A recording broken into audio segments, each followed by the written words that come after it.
Sikhona imbathandekana. Nxa kulethuba ukuthi nawe usebenze uthole something. Umlimo ngezinye isikhathi kasoze asincedise singaphuma uhlala nje.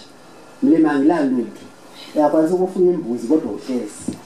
So thina nxa singangena ekuncediseni noJesu Kristu, uJesu uzanjani uzasibusisa. Ngoba uJesu kasoze ayenze into thina esikwazi ukuzenza. Sikhona imbathandekana. Wabantu. What's a miracle? A miracle kuye. Yes, Mama. Simangaliso into engajayelekanga ngokwendlela emangalisayo ebantwini ukuthi kanti yenzeke njani. Into engachazisekiyo ngama-earthly explanations ukuthi lapha kuyabe kungena amandla enye into umlimo uyabe ngene.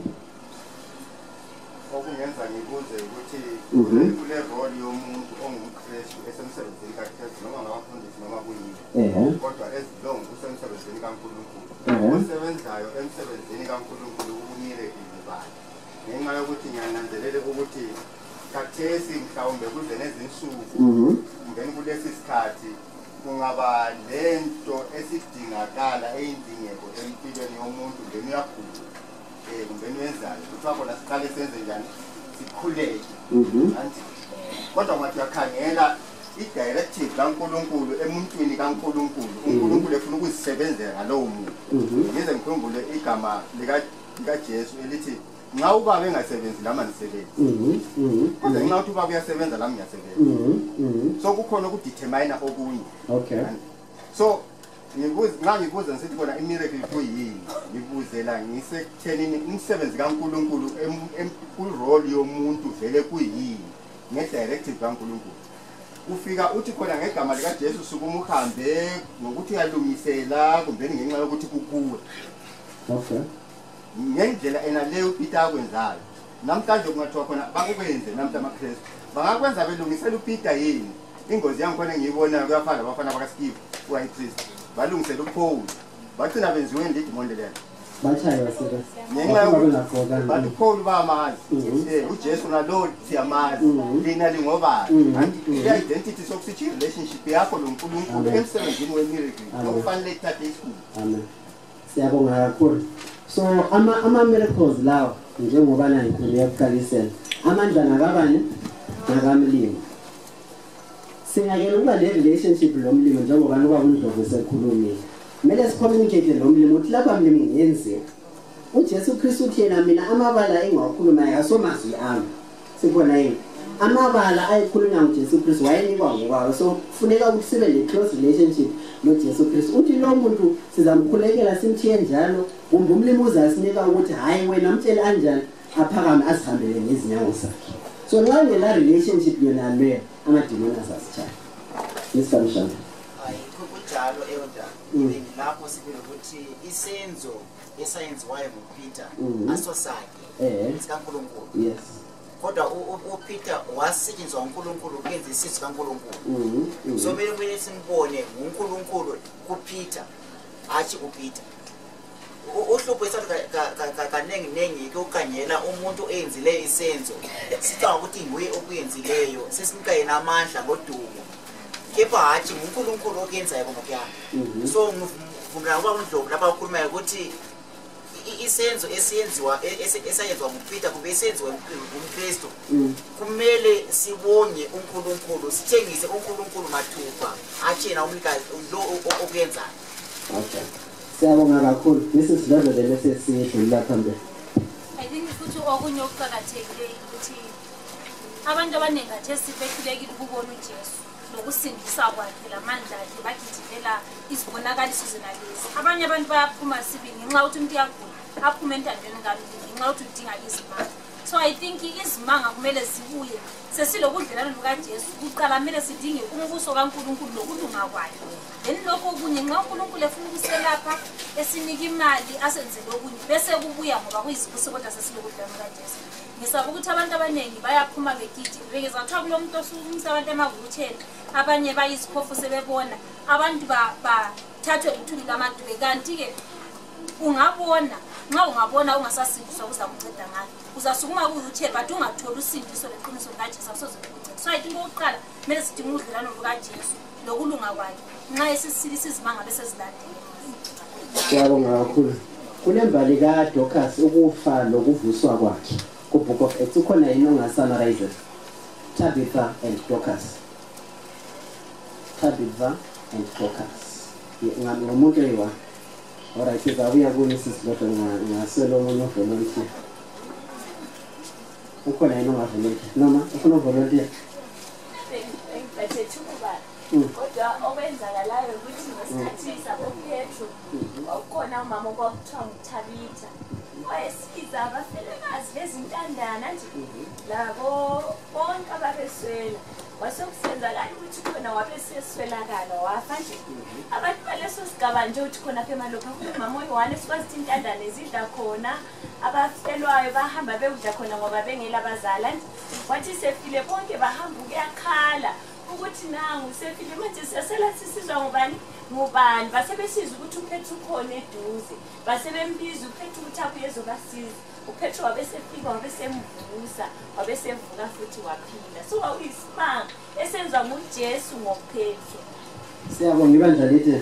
Amen. So uJesu lo yakwanisa ukuyenza ukuthi abagulayo kanjani baphole njalo yakwanisa ukunjani ukuvusa abafileyo. Asizikhangeleni maKristu ukuthi uThabitha lo ephila wayesenza izenzo zothando. Sikhona ibathandeka abantwana bale ngoma abayihlabelayo e-primary akwazi ukuthi uyayazi yini. Ethi love is not love until you give it away. Leyazi ingoma le. Leyazi. Abadala siyayenza. Alright, asibafundise nabantwana. Love is not love until you give it away. Until you give it away, then you know that's love. For God so loved the world, the Bible says He gave His Son. For God so loved the world, the Bible says He gave His Son. Never, never say you love until you give it away. Until you give it away, then you know that's love. So uthando luyanika. Sikhona ibathandekana. Ngeke uthi uyathanda umuntu ngeke ukunjani ukunika. Umuntu othandayo kanjani uyaphana. Sikhona ibathandekana. Esigabeni thina siyaziwa ngani. Alana amasabatha singesabatha abaphuma gqoka amasudu abo amabhayibheli ngaphansi kwekho. Sikhona ibathandekana. Amasabatha ukuhlabela kuphela hayi bayahlabela abantu laba. Kodwa uThabitha wayaziwa ngani? Ngokusiza, ngokugcina intandane lama-widows. So uJesu uyasithalenja namhla bathandekayo singabi ngamaKristu ngomlomo kuphela. Masithandaneni ebandleni lamele sithandane. Liqiniso silamaphutha siyanyathela namazwane. Kodwa nxa sithandana abantu bazakuthi hayi laba ufuna ukujoyina ibandla lona. Ngoba kanjani balothanda. Omakhelwane babekwazi ukuthi hayi ngaswela isawudo hayi kuba bondloba ngalithola sibe. Ngangazela mpuphu ngifuna i5 kg sibe kuba bondlovu uzanjani uzanike ukuba ngumKristu. Sikhona ibathandela. Uma umuntu ongafuna ukukhomenta yikho lapho singakadluleli phambili. Yes sister Mshamba. Then Mama Delimufa. Kulezinto ezimbalwa eziphumayo kundaba lesitola la. Into yakuqala njengebandla lensali sile department yebandleni ebizwa kona iDokamo. Umsebenzi wayo ngokuhamba ivangela phandle. Ukuncedisa phandle. Enye into eqhakathekileyo empilweni yomKristu ukwazi ukunakekela umphakathi lapho ovela khona. Lapho hlala khona ukuyenza ukubana abantu abahlala lapho ohlala khona bazwise uJesu ngemsebenzi athi ngokukhuluma. Ekaningi sivama ukukhuluma kodwa singayenzi. Kodwa into esibona lapha ukuthi abantu njengamaKristu kumele siphume siyophila lokho esikukhulumayo. Singaphila abantu bazakuzwa uJesu kube lula ukuthi la kunjani bamamkela uJesu. Okwenza ukuthi laba abantu laba bamthande uThabitha kakhulu ukuthi wayebanceda ebaveza uKristu ekucineni isigaba sonke kanjani samamkela. Then okunye esikubonayo ukuthi nxa esefile wachumayela inchumayelo enkulu ukudlula empila. ikaningi abantu bathi nxa umuntu efile uright antu abakhuma kuhle emuntwini but lapha sikubona into esayibonayo engakafi vele okwayenza ukuthi uNkulunkulu wabona kungcono ukuthi aphile futhi uJesu ethi yena ireligion eqhakathekile kakhulu ikenza njani nayike laba abafelokazi ngentandane ngasingenza kwenza njalo hayi uKristu bethu hayi uyize neze siyabonga sesizawukuya kuJames chapter 1 verse 27 bantwana iverse ithini James 1 verse 27 yedinga amabhayibheli yebala yekhulunywe u-Elder Mshamba eyokukhula ukuqotha siyabonga kakhulu asihambeni phambili kule ndaba kaPeter indaba kaPeter noCornelius nangiyana uPeter phezu kwendlu ulambile belungiselela kusenjani usebona ivision yabona ilembu elenyamazana ezingcolileyo izwi elivele ezulwini lithi thatha Peter bulala udle sikhona ibathandekayo amen thatha Peter bulala unjani udle take Peter kill and eat kule nyamazana kube izifuyo ezingadliwayo bantwana liyazazi ngicela example le1 kuphela yes indwangu alright omunye yes isilwane alright izifuyo yes inkawu alright izifuyo lezi bantwana iqiniso leli good idonki alright omunye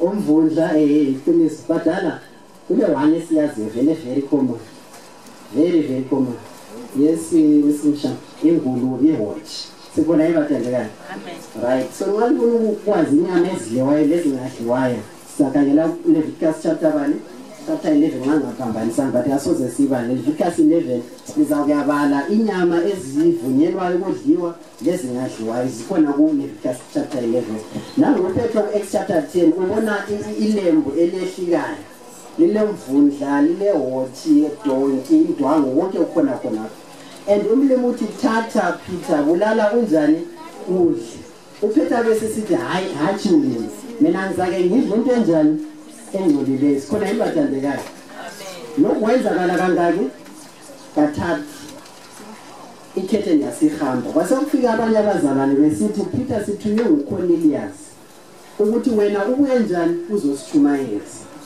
uPeter wasehamba wasezwisisa ukuthi hayi ivision le ibingakhulumi ngendaba yokudla umlimi bezama ukutshengisa uPeter ukuthi abantu bonke bahlanziwe ngegazi likaJesu Kristu umuntu wonke emela njani athunywe izivangeli wahamba kuCornelius wathumayela abantu laba baseqasha ukukhuluma namathangs umoya engcwele wayehleka phezu kwabo wabona ukuthi umoya engcwele lapha usephakathi kwabantu laba sikhona ibathandekayo so lapho Peter wazwisisa ukuthi umlimi ufuna ukusithumayiza umuntu wonke umlimi ufuna ukuthi umuntu wonke kanjani asindiswe sikhona ibathandekayo ungaba le comment endabeni kaPeter noCornelius le Peter and Cornelius any comments kumbe ama questions asikhululeke ngibazana any questions or comments siyabonga kakhulu asidluleni phambili to gifts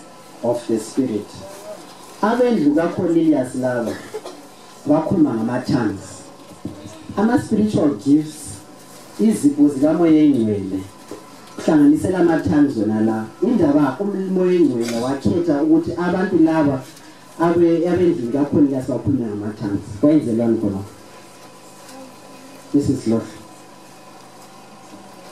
indawo umoya engcwele wakhetha ukuthi abantu laba ama-Gentiles bakhulume ngama-tongues uPeter ekhona wayenzelwa I think okokuqala embonanza ukuthi bona oPeter babelindele iPentecost bathola isipho sikamoya engcwele njengokuthembisa kaJesu and then basebekhuluma ngezinto so kibo kwakuyisibonakaliso sobukhona bukamoya engcwele lokuthungamela kaNkulunkulu ezimpilweni zabo so uPeter nxa labana basebekhuluma bezizweni babengayiexpect ukuthi bamukele isipho sikamoya engcwele ngokuzisa kwabo njengamaJuda ukuthi hayi laba ngabangaphandle usindiso kalukho kini so uNkulunkulu wayezama ukumvezela uPeter ukuthi hayi labona abelithi ngabezizweni umoya engcwele uyabasebenzisa so labo usindiso futhi lungolwabo so uNkulunkulu ayabaveza ukuthi abantu laba ngabami lawo lanxa bengabezizwe ngoba labo indlela uNkulunkulu kodwa ayababuyekisela umoya. Siyabonga kakhulu. So oPeter labanye babe ngakazwisisi injongo kabani kaJesu Kristu ukuthi ivangeli kasolamaJuda kuphela. Ngalokho umoya uJesu wabona lo mlimi wabona kufanele ukuthi umoya engcwele yehlikela laba abezizweni. AmaJuda abona ukuthi hayi umlimi unjani uba accepting. Sikhona imbathandela. So that's the point ukuthi thina kumele sizwisise ukuthi ivangeli kasolethu njengamasabatha, ivangeli kasolethu njengamaKristu. Mele silechumayele abaphandle labo banjani bazivangeli labo basindiswa.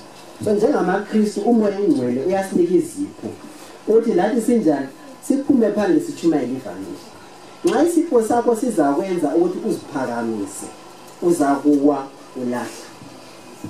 So mele sibe humble sizehlise uthi mlimi isipho lesi ngisinikwe ukuthi ngenze njani ngifinyelela abantu ngiseva abantu ngiqinise ibandla lika Jesu Kristu.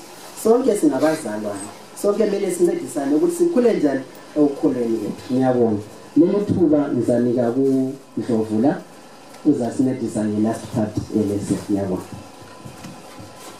Mabona njani inapha nje ukunciphisa sacela isikhala ngani ngiyakhiza so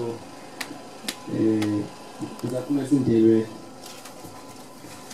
so lapha ukunciphisa ilesson le engolwesithathu olwesine kanye Friday so ngicela umunye sibalele Matthew 7:20 Matthew 7:20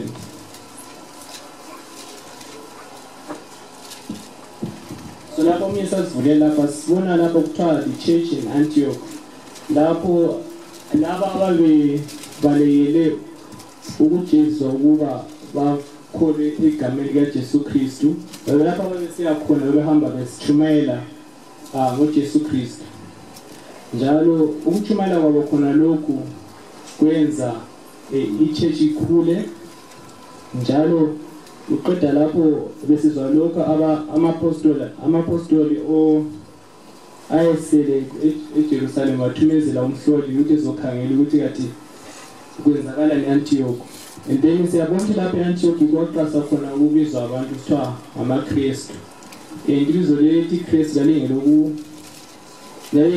yayelokalo ngatsho njalo ukuthi babebona imisebenzi yenziwa abantu laba ababehamba bechumayela ibizo likaJesu Kristu imisebenzi yenziwa nguJesu Kristu ngokwakhe kuleli ibizo lisebenza kathesi ukuthi singamaKristu sonke angitsho sonke singamaKristu right so umbuzo engilawo lapha kubadaleli labantwana ukuthi wena ibizo lakho liphiweyo emphakathini bakubiza bani bakubiza uKristu yini bakubiza umanyeya yini bakubiza bani so kusho ukuthi 7:20 Matthew 7:20 ithi verse 20 uthena ngakho-ke nizakubazi ngezithelo zabo. Amen. So isithelo mina lawe sisifaka emphakathini isithelo bani njalo isithelo leso njengokubona isihlahla lesanti ngingasengizomsusu uyabona ngesithelo saso ngitsho athi mina lawe sithela sithelo bani emphakathini njalo sisiphatha njani emphakathini so kuqakathekile ukuthi njengalaba abenkonzweni eAntioch ngale ichurch ukuthi batshengisa ukuba ngabalandeli bakaKristu lathi njalo njani sitshengise leso sithelo ukuthi siveze sobala ukuthi sabalandeli bakaJesu Kristu angazombe lapha kulokutsho yini mayelana nesitopho salesi sifundo esangelo esithathu Angeke sakhamisa sana olokutsho okay right then there's the Herod's persecution so ukusummarize lapha Herod's persecution ngicela umunye esivulele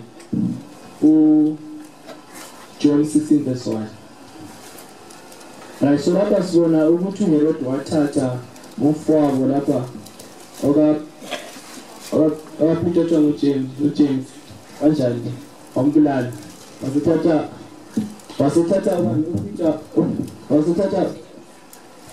uPeter wamfaka ejele and yebona kubathokozisa abantu ukuthi kwenziwe lokho especially labo abangakazwisisi ngeqiniso likaJesu Kristu. So and then kodwa sibona njalo kulolu yebandla ukuthi abazange bekhathale emthandazweni bakhulekela uPeter lo owayebotshwe amaketane phakathi kwamabutho ayi4. So umbuzo ngabala ukuthi lokhu kungasifundisa sifundo bani ukuba ngasiba somunye wethu ndo usethuphukeni kumbe njalo kusifundisa sifundo bani ngokukhuleka ukukhuleka njengebandla ngasedluphekweni. Kumele sibalela esifundela uJohane 16:1.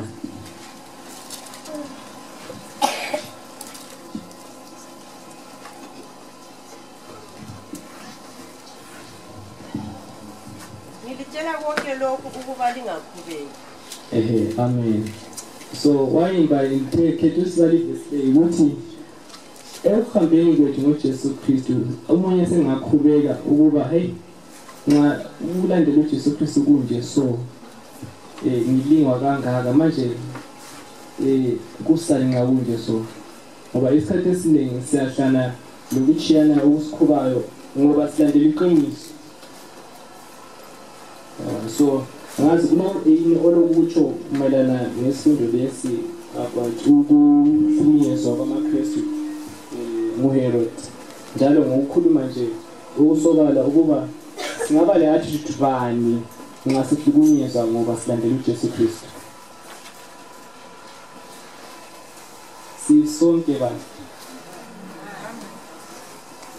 sisonke mzalisela njalo kupoetry lapha uzasifinqe isifundo sethu. Yabo. Siyabonga Ndlovu. Ngithemba ukuthi isifundo lesi sincedisile sisummarize kodwa njengamaKristu ngizakhomenta nje ngifika ku persecution khona ukuthi njengamaKristu ngezinye isikhathi siyanxusa church ukuthi hayi ukuhamba noJesu kunjani umnandi sesingene ebandleni sesibona hayi kulobu umunye njalo. Right, impilo yakhona iyakibe imnandi kube buhlungu ngifelwe ngiswele imali. IsiKristu sinjalo bathandekayo. Masingacabanga ukuthi nxa sesingenile zonke izinto zizawuba right. Ngoba ebuhlungwini bona lokho uJesu Kristu uyabelungisana izimilo zethu. Nxa singabe silokhe sibambelela kuJesu Kristu, uJesu Kristu uzathambisa lapho ungela kufelwa kungela kugula ezulwini lalapha emhlabeni iparadise izaba khona. So masibambeleleni kuJesu Kristu ungafela ngubaba ufelwe ngumama bambelela kuJesu Kristu ibandla lithini. Siyabonga sizacela uvolunteer ongasikhulekela uvolunteer ongafuna ukusikhulekela lapha simuthi wonke umuntu ebandleni aphatheke ngomsebenzi kaMlimi.